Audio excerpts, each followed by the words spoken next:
Claire never expected to fall for a man she once rejected, especially not after swiping right on a face she couldn't quite place.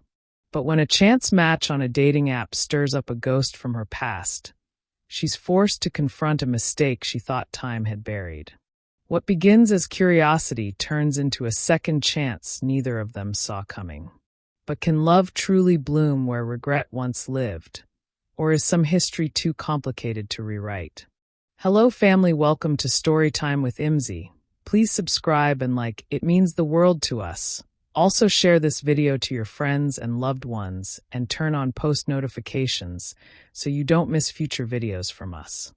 Thank you as you do so. Sit back and relax as we dive into the story. Claire's thumb hovered over the screen, absently scrolling through profiles while the glow of her phone bathed her in pale light. The hum of city traffic outside her apartment window mixed with the low buzz of a jazz playlist she barely noticed. It was late, too late, really. But insomnia had a way of leading her down digital rabbit holes. She wasn't even sure why she was on the dating app tonight. Curiosity? Loneliness? Boredom? All three, maybe. After the disaster of her last relationship, a 2-year situation that unraveled like a poorly knitted sweater, she'd sworn off dating. But tonight, with a glass of wine half finished and her cat curled by her feet, she felt just brave or foolish, enough to dip a toe back in. Left swipe. Left swipe. Left. Left. Ugh. Why did every guy seem to have a fish in his profile photo? Or sunglasses in every picture like they were undercover agents? Then she saw him. Jake. Just Jake. The photo wasn't remarkable. A simple selfie, no filters, no pets, no props. Brown hair swept back. Warm eyes. That smile, slightly uneven, like he was caught mid-laugh. There was something disarmingly real about it. Claire stared at the screen, her thumb paused in midair. Something about his face tugged at a loose thread in her memory. She squinted, trying to place it. Did she know him? Maybe from college? A friend's party? Work? Her heart did a curious little skip, though she couldn't tell if it was attraction or recognition. She tapped into his profile. Jake, 33. Architect. Ambivert. Loves old movies and new books. Dog dad. Let's talk about the best meal you've ever had. Simple. Straightforward. No cringy pickup lines or flexing. That faint itch in her mind deepened. There was something familiar here. Not just his face, but a feeling like a song you can almost hum but not quite sing. She bit her lip. Should she swipe right? What if it was just someone who looked like someone she used to know? Or worse, what if it was someone she used to know? Curiosity won. Her thumb moved, smooth and final, to the right. It's a match. Her phone vibrated lightly, the screen lighting up with confetti and digital fanfare.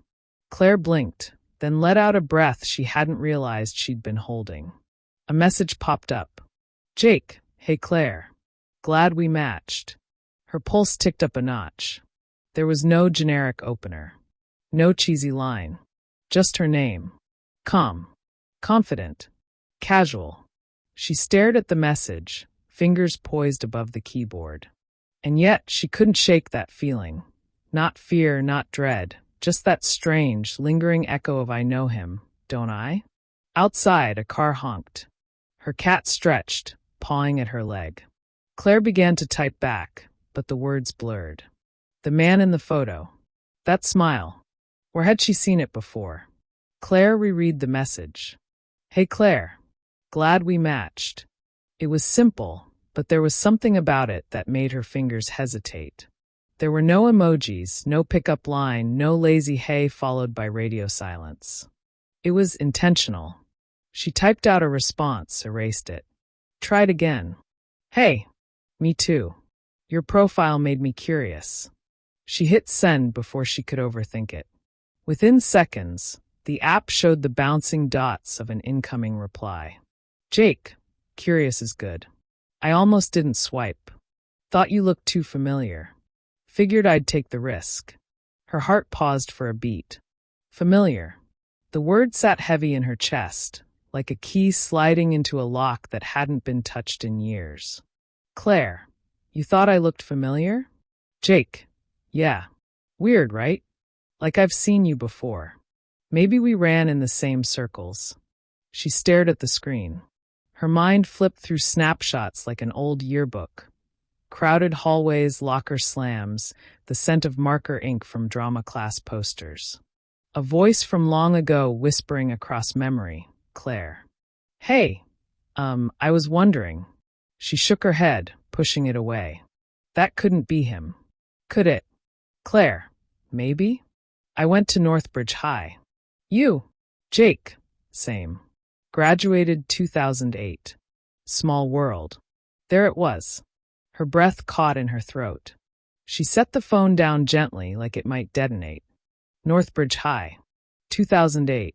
That year. That voice. Jake Martin. The name rushed in before she could stop it. A skinny kid. Shaggy hair. Always in the art wing, sketching alone or reading on the edge of the quad. She remembered him now. He'd asked her to prom once, nervously, holding a single white rose. It was in front of everyone near the lockers. She'd been flustered, embarrassed, said something dismissive, and walked away laughing with her friends, too afraid to be kind in public. That Jake had been sweet. Quiet. A little awkward. But this Jake?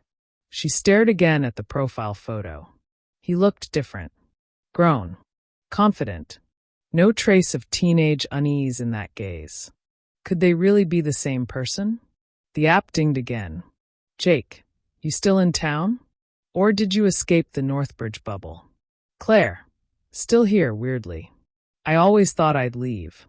Jake, me too. But I guess some of us grow roots. They talked for the next hour. Light topics, work, pets, books. He mentioned a German shepherd named Rico who was apparently a terrible wingman and a worse alarm clock. She told him about her freelance projects and the way her cat acted like an emotionally distant roommate. And still, behind it all, that undercurrent buzzed. Could it really be him? Claire considered asking outright. But she hesitated. What if he didn't remember? Or worse, what if he did? Finally, just as she was about to type something coy like, "Did you ever go to prom?" a new message popped up. Jake, this might sound forward, but want to grab coffee this week? You seem like someone I'd like to know better. Again, maybe. Claire stared at the screen. That word again. Again. Did he know? She bit her lip, nervous and thrilled all at once.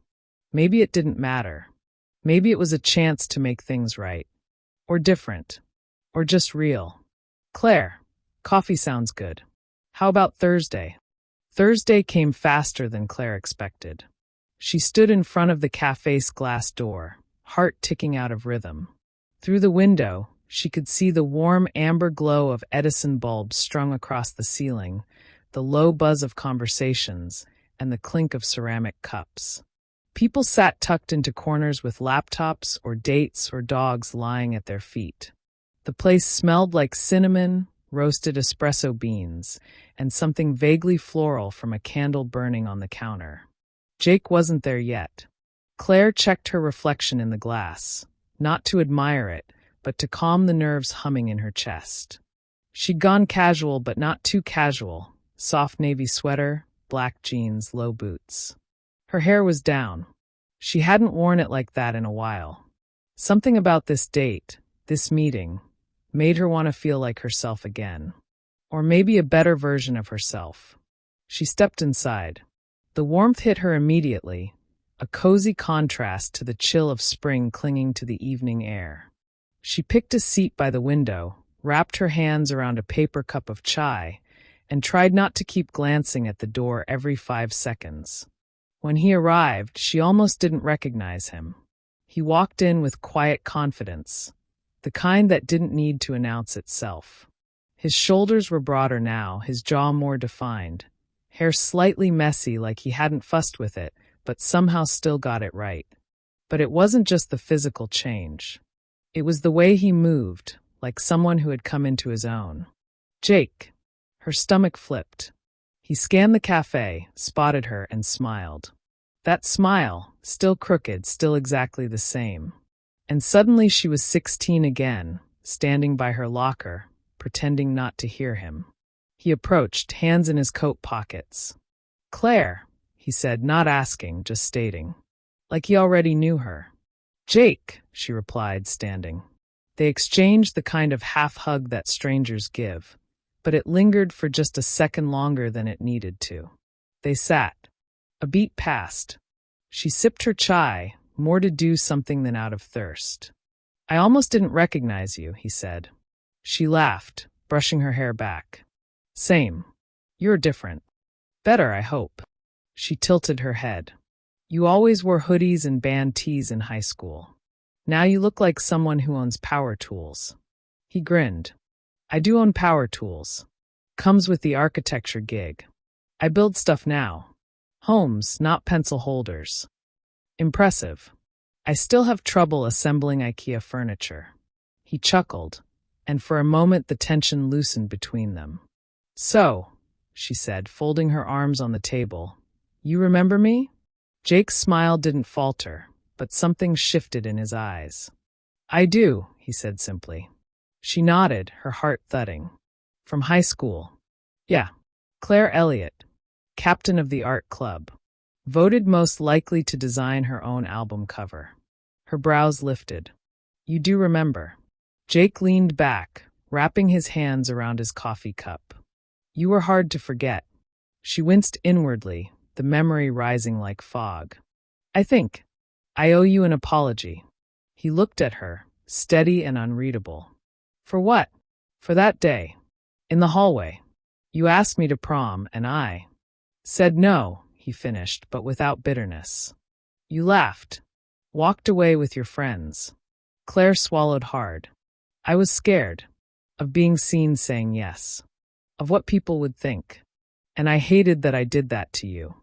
Jake was quiet for a moment, then shrugged softly. "I'm not 16 anymore," he said. "Neither are you." She looked at him, unsure how to respond. But then he smiled, that same crooked smile, and added, "Besides, you saved me from a terrible tux." That broke the tension. Claire let out a surprised laugh, grateful for the grace he offered her. They talked then, really talked. About high school, yes, but also about now. About work and city life, and how weird it was running into someone from a former life when they least expected it. Conversation flowed easily, like a stream finding its path after a dam had broken. Time passed unnoticed. As the sky outside faded into evening, soft and dusky, Claire looked at him differently, not with guilt or nostalgia, but with a question blooming inside her. Could something new grow from the ruins of something old? Could this, whatever this was, be real?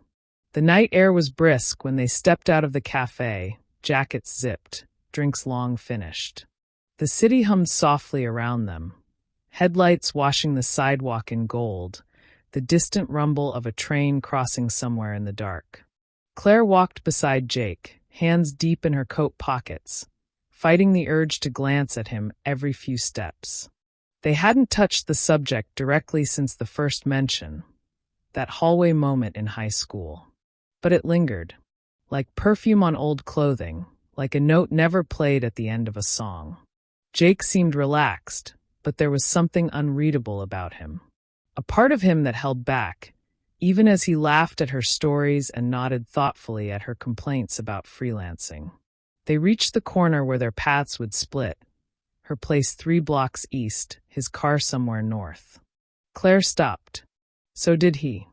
"Thanks for tonight," she said, adjusting the strap of her purse. "It was better than I expected." Jake raised an eyebrow, mock offended. "You expected a disaster?" "I expected awkward. A little so. High school, huh? And a lot of polite exits." "Well," he said, "we still have time for polite exits." She laughed, soft, then quieted. The streetlight buzzed faintly above them. "I meant what I said," she added, eyes fixed on a crack in the sidewalk. "About being sorry. I wasn't trying to make a joke out of it." "I know. You do." Jake looked at her then, really looked. I remember how it felt. That day, he said. I remember the way my stomach dropped when you walked away. I remember thinking I should have waited, asked somewhere quieter. I replayed it 100 times. Claire's throat tightened. But I also remember who you were back then, he continued. Always surrounded by people. Trying to be everything for everyone. I don't think you knew how much pressure you were under. And I don't think you were trying to hurt me. You just didn't know how not to. She blinked, startled by his clarity. You sound like someone who's been to therapy. Jake chuckled. I have. More than once. It helps. Claire gave a small, honest smile. I probably should too. They stood in silence for a few beats, the city moving around them. You're not who you were, Jake said at last. And neither am I. So maybe we don't owe each other old versions of ourselves. Claire met his gaze. So what do we owe? He stepped a little closer. Not presumptively, just enough that she could see the warmth in his eyes. Maybe nothing. Or maybe just a chance. Her chest fluttered. That word, chance, hung in the air like a held breath. Would you want to do this again? She asked. Not just out of nostalgia? Jake smiled slowly. Claire, I wouldn't be here if it was just about nostalgia. That made her heart lift. Just a little, just enough. She nodded. Good. Me neither. A beat passed. Then another. Jake glanced down the street. I should let you get home. You should. But I don't want to. She looked up at him, that familiar spark flickering between them now, brighter than memory. Then don't, she said. They didn't kiss that night. Claire thought about it, wondered if he would, wondered if she would. But in the end, they parted with a lingering glance, a quiet goodnight, and the unspoken energy of something just beginning. It was better that way. No rush. No promises. Just a door left slightly open. The next morning, she found herself smiling into her coffee cup like a teenager, legs curled under her on the couch, cat perched on the armrest as if silently judging her for getting hopeful. She texted Jake before noon. Claire, my cat would like to thank you for getting me out of the apartment last night. He says I talk less when I'm distracted by charming company. Jake, tell your cat I'm flattered. Also, does this mean I get a second date? Claire, it means I'm not opposed. Jake, that's dangerously enthusiastic. I'm penciling you in for Thursday. You can protest if absolutely necessary. Claire, protest denied. See you Thursday. By the time Thursday rolled around, something between them had shifted. The nervousness from their first meeting was gone, replaced by something more fluid, easier. This time, they went to a bookstore downtown that had a little wine bar tucked between the stacks. Claire picked it, half joking that it was the perfect middle ground between her social awkwardness and Jake's apparent charisma. They wandered through aisles, holding drinks, exchanging anecdotes about the worst books they'd ever finished out of spite. The Fountainhead, Claire declared with mock intensity, is not a novel. It's a punishment. Jake laughed.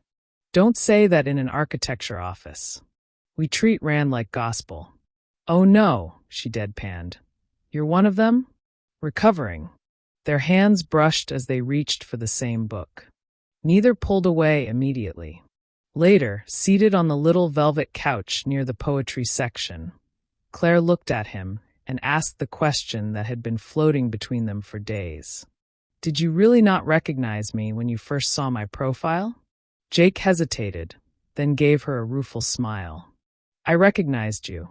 Not instantly, but it came back pretty quick. The name helped. So why swipe right? He shrugged lightly, eyes never leaving hers. Because I wanted to know who you were now. Claire felt her throat tighten, not from sadness, but from something gentler, more surprising, hope. She nodded slowly. That's fair. Jake leaned back, watching her. And you? Why say yes to coffee? I couldn't place you at first. Just this weird sense of familiarity. Then I remembered. And I don't know, I guess I wanted to see if the universe was messing with me. Or if maybe it was offering me a do-over. Do-over, huh? He said, grinning. Well, she said, sipping her wine, you were always kind. And I wasn't. Not then. He tilted his head. You were scared. That's not the same as unkind. She let that sit for a moment, soaking in the unexpected grace of it. Maybe, she said quietly. But I think part of me wanted to see if we could write something new. Not fix the past, just start fresh. Jake was quiet, watching her closely. Then let's start fresh, he said. And just like that, it was settled. No apologies owed, no debts collected. Just two people, changed, humbled, and somehow drawn back together by the strange mathematics of time. As they left the bookstore, Jake reached for her hand. This time, she didn't hesitate. By the third date, it wasn't about catching up anymore. It wasn't about high school or fate or awkward hallway memories. It was about now, about who they had become, and who they were when they were around each other. They met on a rainy Sunday afternoon at Jake's place, a loft apartment with high ceilings and shelves lined with sketchbooks, ceramic mugs, and little architectural models that looked like miniature dreams made real. Claire was curled up on his couch, her bare feet tucked under her, sipping green tea while Rico, the overly friendly German shepherd, kept dropping his slobbery toy at her feet with wide-eyed hope. Jake was in the kitchen, sleeves rolled up, making grilled cheese like it was a science experiment. I still can't believe you use sourdough and cheddar, Claire called. You're such a purist. Excuse me, Jake said, peeking out from behind the open fridge door. Cheddar is non-negotiable. I don't trust people who use Swiss on grilled cheese. They probably lie about their taxes. Claire laughed. You have some strong sandwich opinions. You don't. She smirked, raising an eyebrow. I have opinions. I just don't weaponize them. He grinned and returned to his prep, but as the rain tapped steadily on the windows, the playfulness between them softened. There was a quiet comfort now, one that didn't need to fill every silence. Still, Claire felt something restless stirring under the calm. A tug, a weight she hadn't named yet. Later, as they sat eating on the couch, Jake glanced over at her. You ever think about who you were back then? He asked. In high school, I mean. Claire paused mid-bite. All the time, she said finally, but mostly with regret. Not because I was awful, just because I didn't know who I was. And I hurt people in the process of figuring it out. Jake nodded, chewing slowly. It took me a long time to stop hating that version of myself. The scared one. The quiet one. I don't think you were weak. I wasn't strong, he replied. Not then. Not when I needed to be. Claire put her plate down on the coffee table. The room suddenly felt a little smaller, the rain a little louder. Do you remember what people used to call you? Jake's jaw tensed, not from anger, but the kind of quiet ache that comes from long-healed bruises. Yeah, sketch boy, Claire whispered. God, I hated that. I didn't, Jake said, surprising her. Eventually, I wore it like armor. I figured if they were going to define me, I might as well own it. Did it work? For a while, he admitted. Then I got tired of being defined by what I survived. So I left. Moved out of town for school, changed my hair, changed the way I talked. Came back when I realized I didn't need to hide anymore. Claire turned to him, something raw and real in her eyes.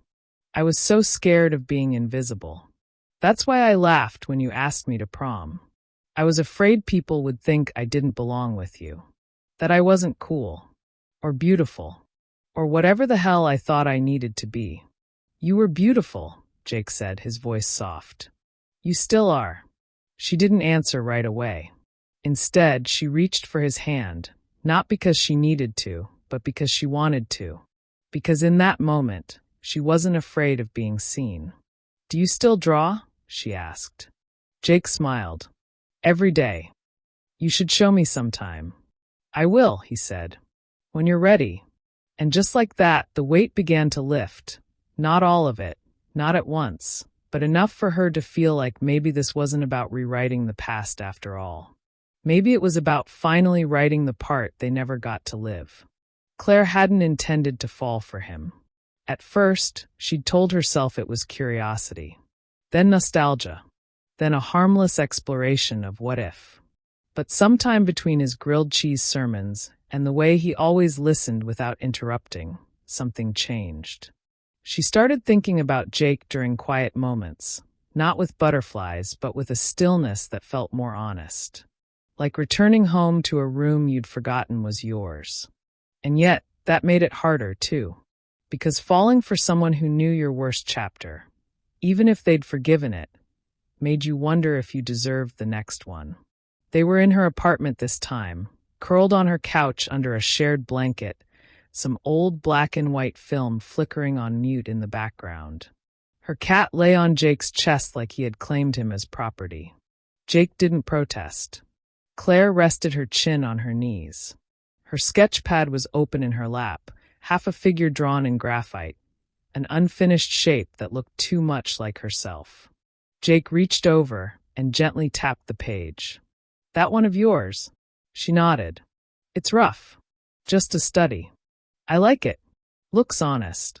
She didn't answer right away. Her pencil hovered over the page. "Jake," she asked quietly. "Yeah. Do you ever wonder if we're doing this because of the past? Like, trying to fix something? Prove something?" Jake sat up slightly, careful not to dislodge the cat, who groaned in protest. "I used to wonder that," he admitted. "At first. But not anymore." "Why not?" "Because when I'm with you," he said, "I'm not thinking about who we used to be. I'm thinking about who we are now. Who we could be." Claire swallowed.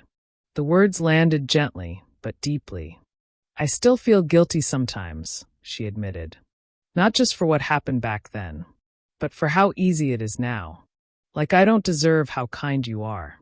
Jake looked at her, his brow furrowing with quiet care. "Claire, forgiveness isn't a gift someone gives you. It's something you give yourself. I forgave you a long time ago. Maybe even before I knew I needed to." She blinked. "Why?" "Because holding on to it, the resentment, the memory, it kept me small. I had to let it go so I could grow. And me?" He smiled gently. "You're still growing. And that's okay." Silence stretched between them, not heavy this time, just full. Claire set the sketchpad down and leaned into him. The movie flickered on, forgotten. Outside, the wind rustled through the city like a lullaby. Inside, his arm wrapped around her shoulders, grounding her like a root. "You know," Jake murmured, "this would have been a much better prom night." Claire laughed against his chest. "Definitely less awkward. Better lighting, too." He kissed the top of her head, light, unhurried. And something in her chest, something she hadn't even realized she'd been holding on to for years, finally let go. It wasn't about fixing the past anymore. It was about giving themselves permission to write a new story. One that didn't start with rejection, but with recognition. Claire had forgotten how polished high school reunions tried to be. The gymnasium, once filled with bad lighting, sweat, and awkward dances, was now lit by rented chandeliers and dotted with linen-covered tables and ice sculptures no one asked for. Balloons in navy and gold bobbed lazily in bunches near the photo booth, and the DJ played throwback hits with the kind of enthusiasm that suggested he had never been to Northbridge High. Claire stood near the back wall, sipping from a plastic cup of rose and scanning the room. Everyone had either gotten better looking or worse. Or both. Age had a funny way of smoothing some edges and sharpening others. Jake was beside her, looking relaxed in his blazer, a quiet confidence in the way he carried himself. The same way he had the night he walked into that cafe. "You nervous?" he asked, leaning toward her, his voice warm against the hum of chatter. "A little," she admitted. "This place holds a lot of ghosts." Jake nodded. "Wanna leave?" Claire smiled. "Not yet."